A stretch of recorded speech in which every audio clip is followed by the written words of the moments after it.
लेकिन एक सेकंड, लेकिन ये साला कर क्या रहा है यहाँ पे?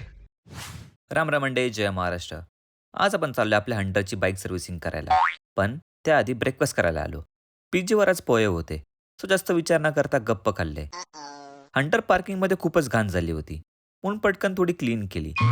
तशी सर्व्हिसिंगमध्ये वॉश करून मिळणारच होती, कशाला उगाच मेहनत वाया घालवायची. बात तो सही है. 10:30ची अपॉइंटमेंट होती, पण अजून आपण इथंच आहोत. नशिबाने आज पूर्ण रस्ता मोकळा होता, ट्रॅफिक बिलकुल पण नव्हती. ही आपली पहिली सर्व्हिसिंग आहे बँगलोरमध्ये. सर्व्हिस सेंटर ते एकदम मोठं आणि छान पण होतं. आपला वेटिंग नंबर 25 होता, बाईक नंबर 250 आणि ह्या वर्षी 2025 एक परफेक्ट कॉम्बो. फायनली आपला नंबर आला. भाऊने ते टेस्ट ड्राईव्ह करून बघितली आणि मग सर्व्हिसिंगची खूप मोठी अमाऊंट सांगितली. खत्म. असो, मग आपला हेल्मेट पकडून निघालो कडेकडेने बस स्टॉपच्या दिशेने. काय नशीब आहे आज आपलं, पूर्ण बस मोकळी होती. संध्याकाळी रेडी होऊन परत सर्व्हिस सेंटरला निघालो.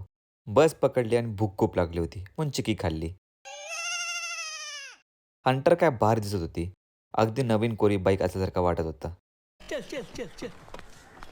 तिथून निघालो आणि पोहोचलो डीमार्टला. थोडं खायचं सामान घ्यायचं होतं आणि परत येताना आपला फेवरेट चाट खाल्लं. खाऊन खरंच मनाला शांत वाटलं. पीजीवर पोहोचलो आणि आपलं एक पार्सल कलेक्ट केलं.